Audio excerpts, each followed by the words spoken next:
name is Norma. This is my daughter Kay. My husband Keith was diagnosed with Parkinson's disease in the year 2000.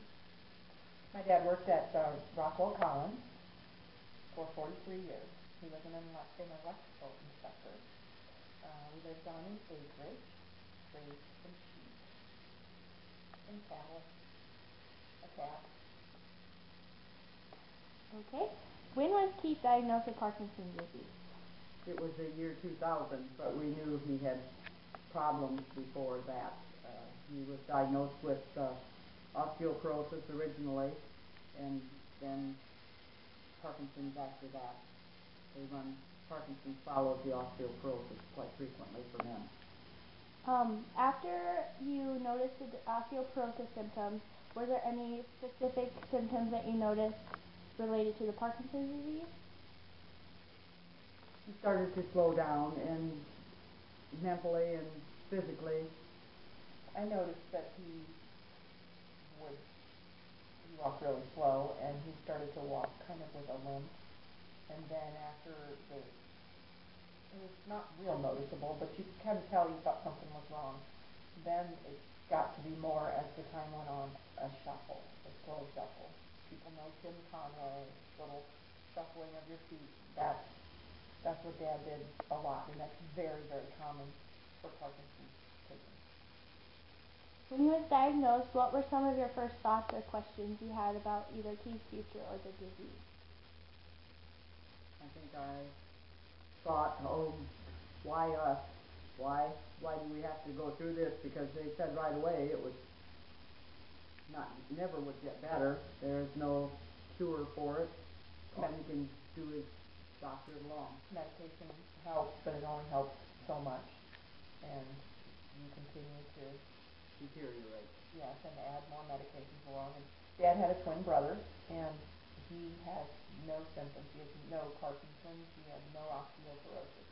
Didn't have anything like that. None of his siblings did. So it was just something that we kind of tried to figure out in the beginning, where did this come from? Because nobody in the family had it. Just age-related. So, along with the medicines, what did you guys do to provide less stress or comfort to Keith?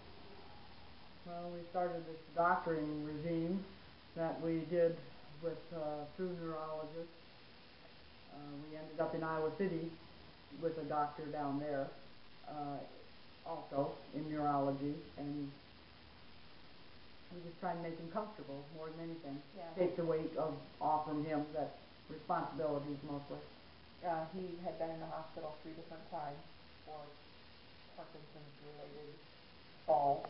He had low blood pressure, and then he would faint, and he would end up in the hospital and try and figure out what to do, change the meds around, things like that. After the 3rd time, we ended up with speech therapy, occupational therapy, and physical therapy.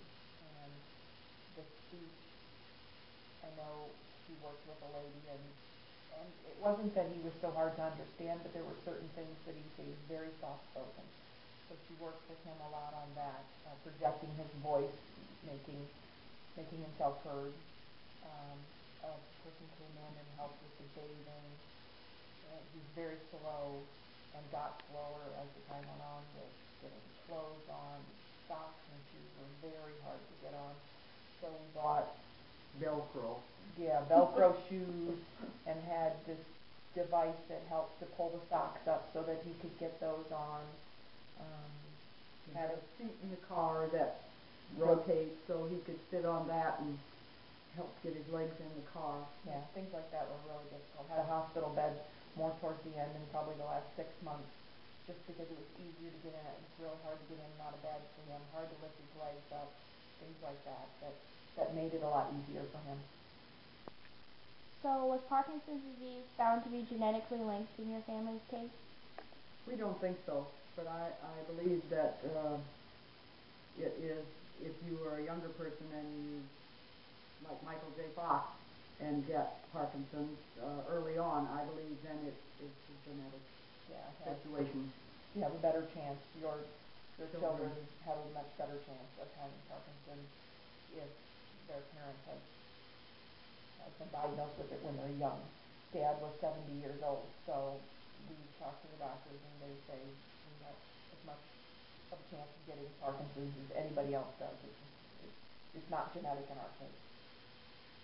Because Parkinson's disease is so life-changing, what have been some of the worst and best moments, like vacations and stuff, related to Keith's disease? Well, we've always taken vacations ever since, I think Kay was about 3 years old. We've done a vacation every year, and we wanted to go to Alaska, which we got in 2004, and we went to Australia in 2006, and San Francisco in 2007. Yeah, San Francisco was the last trip that Dad took that he was able to get around enough. But you could even tell a difference between 2004 and 2007. He slowed down a lot. Things just took way longer to do and were just a lot harder for him. So that was the last trip we took. But those were the fun ones. They were all fun. Yeah. But those were the big ones that we glad we did before he wasn't able to do it. Went downhill worse. Yeah. When Keith passed away in November of 2008, was it because of any Parkinson's disease complications? We called it Parkinson's related. Everything all went back to the Parkinson aspect in the end. He had diabetes, which was medication induced because of all the medicines that he was on, and he still had osteoporosis, and he had a mild heart attack, and what was the other thing? Hiatal hernia. Yeah, hiatal dealt with hernia. that a long time. He had quite a number of things that were wrong with him, but they all ended up.